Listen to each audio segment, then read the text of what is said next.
Hello guys, welcome to Study for Success. So today we are going to start with the lecture 3 of third unit of class 9th chemistry, atoms and molecules.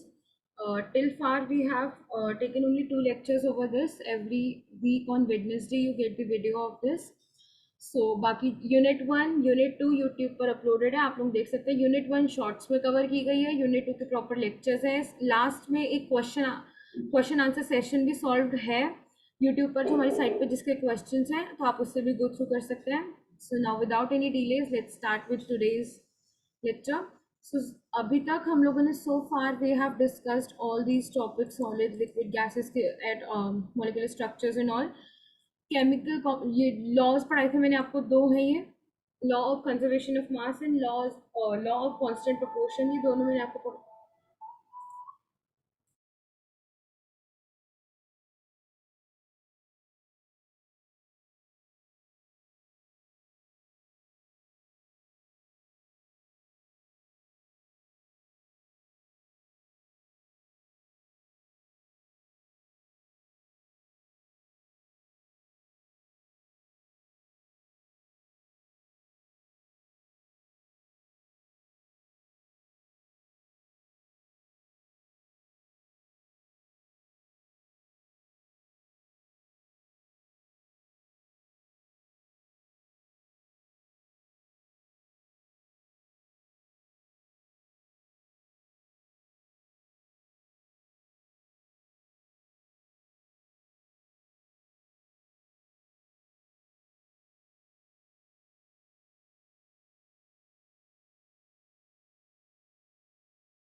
अभी तक हमने जो दो laws पढ़े हैं, law of constant proportion and law of conservation of मास, इनके बारे में आपको प्रॉपर स्टेटमेंट याद होनी चाहिए, इनकी प्रॉपरली बिल्कुल पता होना चाहिए इनके बारे में कि ये क्या कहते हैं. ओके. नेक्स्ट हमने डाल्टन्स के सारे पोस्टुलेट्स पढ़े थे. ये डाल्टन्स एटॉमिक थ्योरी क्या कहती है, ये भी हमने देखा था सारा. तो ये सब देखते हुए हम लोगों ने ये सब कवर कर लिया है, एंड ड्रॉबैक्स वगैरह सब हमने देख लिया था. इसके बाद हमने एटम्स के बारे में पढ़ा था. सिंबल्स आई टोल्ड यू, हाँ लास्ट क्लास में मैंने सबको कहा था कि सिंबल्स याद होने चाहिए, स्पेशली इनके सबकी. इनफैक्ट और एटॉमिक मासेस की भी बात हुई थी शायद. हाँ, एटॉमिक मासेस में मैंने आपको बताया था, ये सारे सिंबल्स जो आपको याद होने चाहिए. नेक्स्ट हमारा एटॉमिक मास के बारे में हमने डिस्कस किया था. एएमयू के फॉर्म में, यू से हम उसे देखते हैं, एटॉमिक मास यूनिट, यू लगाते हैं. एएमयू की फुल फॉर्म में एटॉमिक मास यूनिट. तो ये मैंने आपको याद करने को बोलता, ये कुछ बेसिक एलिमेंट्स के हैं जो आपको याद होने ही चाहिए. लास्ट टाइम में मैंने इसे स्टार मार्क करा था, and this time also I would mark it as a star. So how do atom exist, ये भी हमने पढ़ लिया था सारी चीज़ें, कि हमें कैसे पता चला एटम्स के बारे में और ये सब क्या मतलब. ये एक बेसिक फैक्चुअल पैराग्राफ है, अगर हम देखना चाहें से तो ये एक फैक्चुअल पैराग्राफ है जो आपको रीड करना चाहिए. इसमें रीजनिंग प्रॉब्लम 1 मार्कर बहुत सारी चीज़ें आ जाती हैं और नॉलेज बढ़ती है. सबसे बड़ी बात है फैक्चुअल पैराग्राफ पे तो नॉलेज इंक्रीज होती है, आप सब्जेक्ट अंडरस्टैंडिंग ज़्यादा अच्छी होती है. ओके. सो जो हमारा आज की क्लास का टॉपिक है वो है एटम. न्यूट्रल में, न्यूट्रल एटम्स, न्यूट्रल में आपको बताया था. आयन मतलब जिसपे चार्ज है, चार्ज यानी कि इधर पॉजिटिव और इधर नेगेटिव, इसे चार्ज कहते हैं एटम्स के ऊपर. और मॉलिक्यूल, मॉलिक्यूल न्यूट्रल होता है. मॉलिक्यूल क्यों न्यूट्रल होता है, क्योंकि सपोज करो वाटर का अगर हम एग्जांपल लें, तो वाटर में जो कंबाइंड होता है, फॉर्म होता है वो H2O, जिसमें H पर प्लस चार्ज होता है और OH माइनस पर नेगेटिव. अगर ये अगर हम इसे ऐसे देखें तो ये एक आयन है, ये भी एक आयन है, बट अगर हम इसे कंबाइन कर देते हैं तो वो क्या बन जाता है, मॉलिक्यूल। और वाटर एक न्यूट्रल मॉलिक्यूल है, ये सब जानते हैं। ठीक है, तो अभी तो ये फॉर अंडरस्टैंडिंग है, बाकी अभी हम आगे पढ़ेंगे तो आपको और अच्छे से समझ आएगा। मॉलिक्यूल की बात करें तो group of two or more atoms, group of two or more atoms that are chemically bonded together. ये आपने पहले भी पढ़ा था, दोबारा सेम डेफिनेशन रिपीट हो रही है। कोई भी दो एटम्स या दो से ज्यादा एटम्स जो आपस में, उनका ग्रुप, एक एक एटम तो कहाँ ही जुड़ेगा, मतलब एक एक एटम, जैसे एटम तो आपने पढ़ा था कितना छोटा होता है, तो ग्रुप ऑफ एटम या उससे ज्यादा जितने भी हैं वो केमिकली बॉन्डेड टुगेदर, यानी कि केमिकली कंबाइन होते हैं, जब आपस में केमिकली अटैच रहते हैं। बेसिकली अगर हम बहुत ही सिंपल और बेसिक लैंग्वेज में देखें तो उन्हें हम मॉलिक्यूल कहते हैं। मॉलिक्यूल कैन बी डिफाइंड, अगर हम एक प्रॉपर डेफिनेशन की बात करें, as the smallest particle of an element.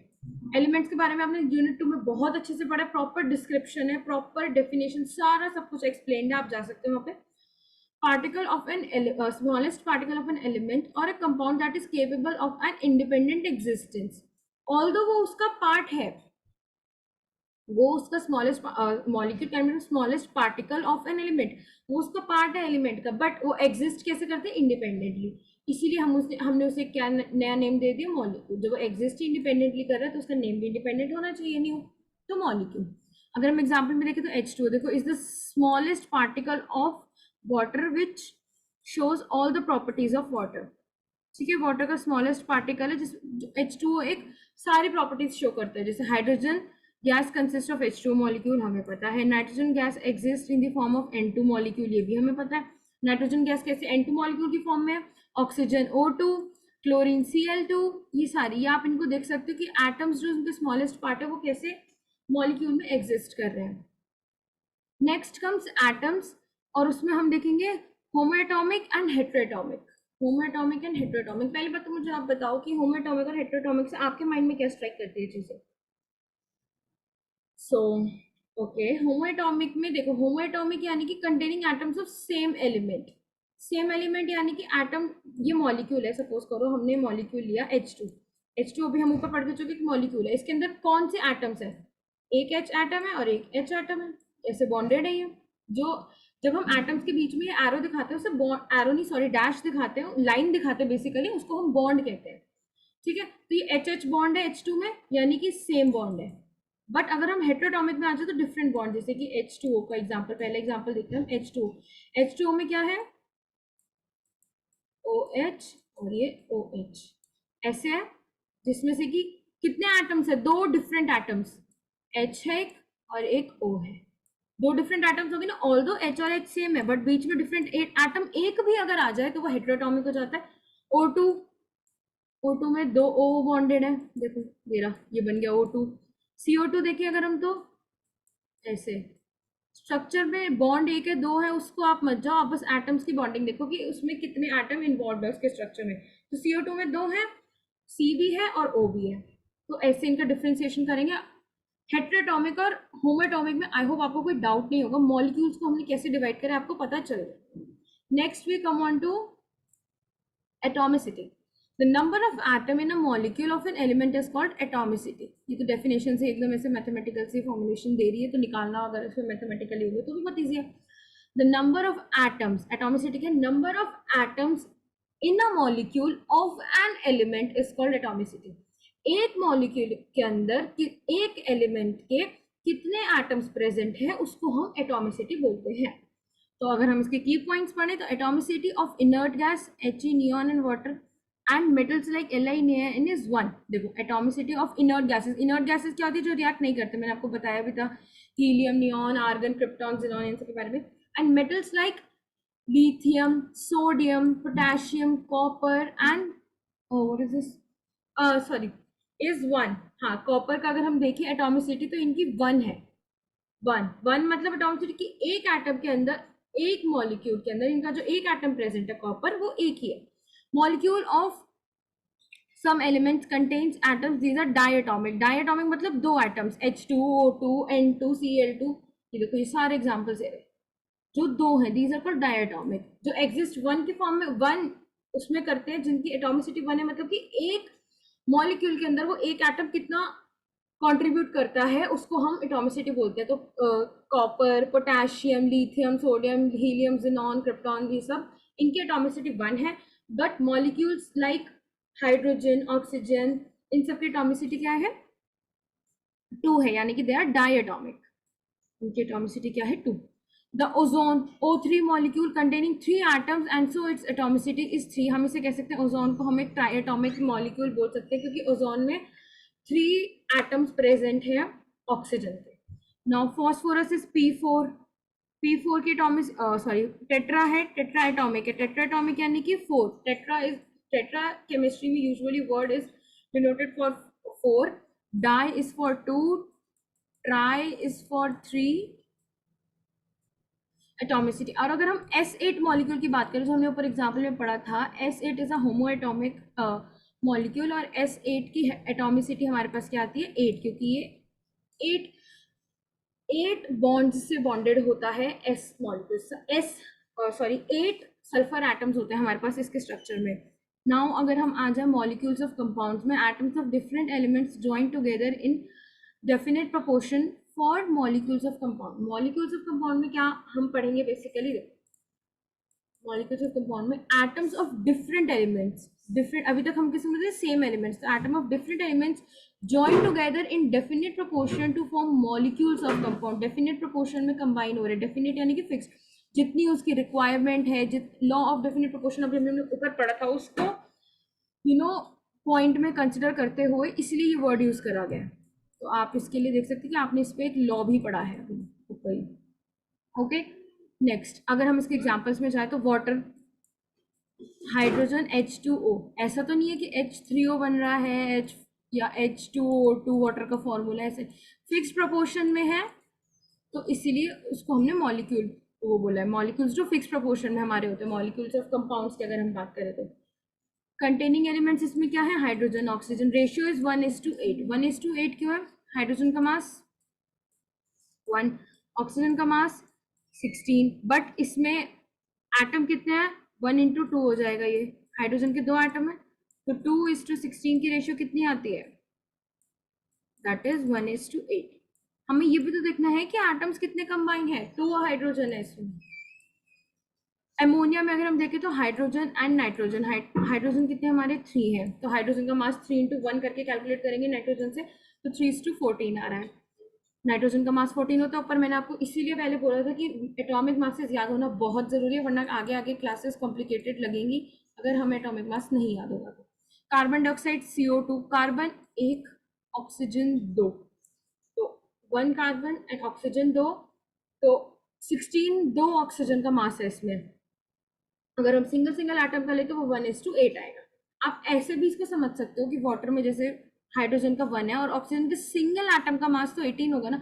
हमने O2 का एटॉमिक मास याद किया था, दैट इज 16, बट अगर आप उसके सिंगल एटम का याद करो तो वो 8 आएगा। तो आप रादर देन रेशियो से, अगर कोई बच्चा कंफ्यूज हो रहा है तो वो रेशियो ना कंसिडर करे, सिंगल सिंगल एटम्स के एटॉमिक मासेस को कंसिडर करें। Okay, next comes formation of ions. जो चार्ज होता है कैसे आता है, कैसे एग्जिस्ट करता है। चार्ज मॉलिक्यूल्स के बारे में तो पढ़ लिया हमने, बट आयंस कैसे आते हैं उसमें। अब कैटायन, कैटायन यानी पॉजिटिवली चार्ज्ड आयन। कैटायन को हम कैसे याद करेंगे? C for cation, C for cross, and plus का जो साइन होता है वो ऐसे क्रॉस के फॉर्म में ही होता है। तो कैटायन पे कैसे चार्ज होता है? Positive charge, plus charge is form when an atom loses. कब फॉर्म होता है? जब कोई atom loses 1 or more electron and gate positive charge. जब भी कोई एटम चार्ज लूज करता है, ये ध्यान रखना, बच्चे कंफ्यूज हो जाते हैं, लूज करने पे माइनस आता है, नहीं, उल्टी कहानी है। लूज मतलब उसने दिया तो उसमें पॉजिटिव चार्ज आ जाता है। पॉजिटिव चार्ज कैटायन हम कैसे याद रखेंगे? C से कैटायन, C से क्रॉस, तो पॉजिटिव चार्ज। नेक्स्ट एग्जांपल अगर हम देखें तो when sodium losses an electron, sodium ion is formed Na+। जब सोडियम एक इलेक्ट्रॉन लूज करता है तो हम उसको Na+ की फॉर्म में एग्जिस्ट करने लगता है। Na+ is a cation because it has positive charge on it. Cation किस लिए? क्योंकि पॉजिटिव चार्ज, और पॉजिटिव चार्ज कैटायन को डिनोट करता है। एंड एनायन नेगेटिवली चार्ज होता है। जब कैटायन पॉजिटिवली चार्ज होता है, anion negatively charge is form when an atom gains 1 or more electron. जब एटम इलेक्ट्रॉन गेन करता है, ज्यादा हो जाता है उसके पास, then it is denoted over a negative charge. इसका एग्जांपल हम क्लोरीन से ले सकते हैं। क्लोरीन एटम ने यहाँ पे एक इलेक्ट्रॉन गेन करा एंड देन हमारे पास क्या आया? Cl negative. तो आप इस पे ध्यान रखेंगे कि कैसे कैसे केमिकल फॉर्मेशन ऑफ एनायंस और केटायंस कैसे फॉर्म होते हैं, और एनायंस और केटायंस को हम कंबाइन करके आयंस बोलते हैं, that is anions plus cations combine होके क्या बनाते हैं, आयंस। तो आयन कोई एक टाइप का नहीं होता, आयन दो टाइप्स के होता है आयंस में, एक केटायन एक anion, negatively charge anion positively charge cation. And again मैं ट्रिक बता रही हूँ याद करने की, सी से केटायन, सी से क्रॉस और प्लस का साइन क्रॉस के फॉर्म में होता है। ओके, नेक्स्ट अगर हम केमिकल फॉर्मूला की बात करें तो chemical formula it is the symbolic representation of the composition of compound. अब आपको पता है अगर आपको पुरानी चीजें याद होगी ना तो चैप्टर इतना इंटरेस्टिंग होता जाता है आगे हमारे लिए केमिस्ट्री का, कि हमें फॉर्मूले बना रहे हैं, जनरेट कर रहे हैं, उनको हम अच्छी अच्छी चीजें, नई नई इनोवेटिव कैलकुलेटिव चीजें पढ़ रहे हैं। अभी तक थ्योरी पढ़ रहे थे थोड़ी सी केमिस्ट्री में, अब आ रही है आपकी प्रैक्टिकली चीजें।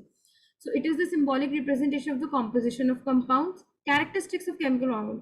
The charges on ion must balance. अगर हम कोई केमिकल फॉर्मूला बना रहे हैं तो पहली चीज जो रूल्स अगर हम कह सकते हैं, बेसिकली हम इन्हें रूल्स भी कह सकते हैं, जो हमें दिमाग में रखने हैं। The charges on ion must be balanced. When symbol of metal comes first, जैसे when symbol of metal, और हाँ when नहीं, हमेशा ही होता है ये when नहीं आएगा इसमें, हमेशा ही होता है। Symbol of metal comes first, हमेशा मेटल का सिंबल पहले आता है। NaCl सोडियम मेटल है इसमें, ये तो सबको पता ही होगा, अभी पढ़ा है लास्ट चैप्टर में मेटल नॉन मेटल क्या क्या है। प्लस चार्ज है सोडियम पे, मतलब ये तो छोड़ो चलो तुम इसे छोड़ो। NaCl में Na is metal and this is non metal. हमेशा केमिकल फॉर्मूला बनाते वक्त मेटल पहले आता है, नॉन मेटल बाद में। When polyatomic ions are used, polyatomic यानी कि 2 3 4, 1 तो मोनोटॉमिक हो गया, 1 2 3 4 5 वाले जो होते हैं, the ions are enclosed in brackets before writing। जैसे C, कैल्शियम का हमने क्या पढ़ा था, डायटोमिक होता है, कैल्शियम इज डायटोमिक, एटोमिसिटी 2 है, और OH माइनस की एटोमिसिटी 1 है। तो इसमें हम इसको कैसे कंबाइन करेंगे, COH ऐसे ऐसे करके होल ट्वाइस क्यों करेंगे, क्योंकि चार, ये देखो केमिकल फॉर्मूला ऐसे बनता है, क्रिस क्रॉस मेथड होता है इनका। OH माइनस Ca पर कितना है, 2 है, एटोमिसिटी OH की 1 है, तो ये ऐसे हो जाएंगे। और मेटल कौन है पहले इनमें से, Ca, तो पहले Ca को लिखेंगे, फिर हम OH को लिखेंगे, फिर ये 2 किसकी तरफ जा रहा है, OH की तरफ। तो हम जो ये पॉलीएटॉमिक यानी कि 1 को तो हम लिखते ही नहीं है, Ca पे हमने कोई ब्रैकेट नहीं लगाया, बट अगर 2 3 4 नंबर में आ जाती है एटोमिसिटी तो हम ब्रैकेट लगा के, जिस पे आनी चाहिए उस पे ब्रैकेट लगा के उसके बाद 2 लिखते हैं। ये हमारा बन गया कैल्शियम हाइड्रोक्साइड का केमिकल फॉर्मूला। तो अभी तो आप बेसिक रूल्स को करो, और बहुत से बच्चे जिनको भी नहीं याद है, वो एटॉमिक मासेस जिनको नहीं याद है वो अभी याद करें, क्योंकि आगे हम नेक्स्ट क्लास पूरी की पूरी केमिकल फॉर्मूला पे होगी, जब हम लोग बहुत सारे क्वेश्चंस करेंगे, एग्जांपल्स करेंगे इसके, और उसके बाद फिर हम आगे केमिकल फॉर्मूला, बड़े बड़े फॉर्मूलास बनाएंगे। तो बहुत छोटे छोटे से हैं, H2O और ये सारे NH4 वाले सारे बहुत छोटे छोटे से हैं, तो हम जब बड़े बड़े फॉर्मूलास बनाएंगे तो उसके लिए हमें सारी चीज़ें पुरानी याद होनी चाहिए। So for the time being let's end the class here only. Thank you and have a nice day. Do subscribe and like the video.